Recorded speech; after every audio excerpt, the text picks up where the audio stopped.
Salut,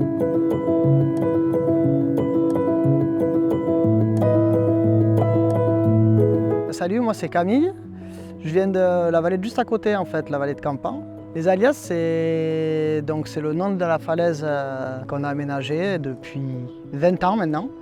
Et pour l'escalade, et c'est pour tout le monde qu'on a transformé en Via Ferrata. Mais mon boulot, moi, c'est de faire en sorte d'accueillir les gens, tout public, de la personne qui est complètement novice dans le milieu de la montagne et de l'escalade, jusqu'aux personnes qui en font régulièrement. Et donc nous, on les équipe, on leur fait tout un briefing sur le matériel, au niveau de la sécurité, et après on les envoie sur le parc. Et donc on est deux avec Mathéo, et nous on est sur le parc pour gérer à leur sécu et les aider à s'orienter.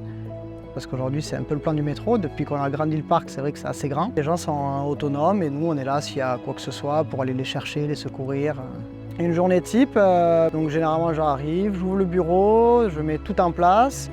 Je commence à tout préparer pour la Via Ferrata, mais aussi pour le canyon, comme on propose des activités canyoning. J'installe tout. Ensuite, on accueille les clients, on les équipe, on part avec eux sur le parc. La journée se passe, généralement, nous, on reste sur la falaise toute la journée. Et après, on revient le soir, on range tout le matos, et voilà. Moi, ce que j'aime, c'est travailler dehors. Déjà, c'est la première chose. C'est pour ça que je fais l'hiver moniteur de ski et maintenant ça. Et après, j'adore être dehors, escalader, faire tout ça. C'était dans l'idée aussi de me développer. Là, j'ai commencé à passer le BE d'escalade, donc pour enseigner l'escalade, des choses comme ça, et le canyon. Et voilà, et donc j'adore ça parce que j'adore pouvoir transmettre un peu, montrer aux gens, au grand public, ce que c'est que l'escalade, la montagne, ça change de l'acropanche, et voilà.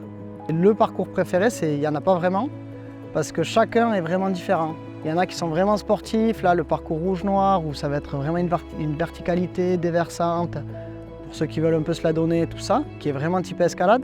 Et après, il y en a qui sont beaucoup plus faciles, mais super jolis, super sympas, dans la forêt, au-dessus de la cascade. Donc ça dépend. S'il fait très chaud, j'aime bien être dans la forêt, me rafraîchir. Et si j'ai envie de me la donner, la rouge-noire, très sympa aussi. Mais franchement, la partie la plus haute, c'est la bleue, donc question joker.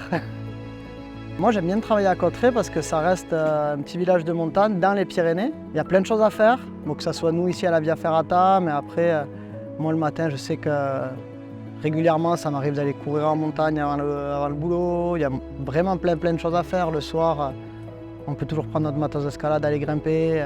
Des bons souvenirs, j'en ai plein.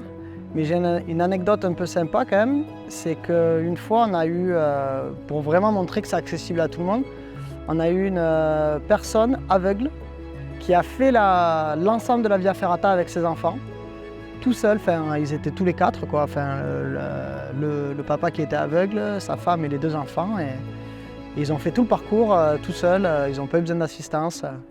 Ils se sont éclatés. J'ai trouvé ça bien parce que ça veut dire que c'est vraiment pour tout le monde, quoi.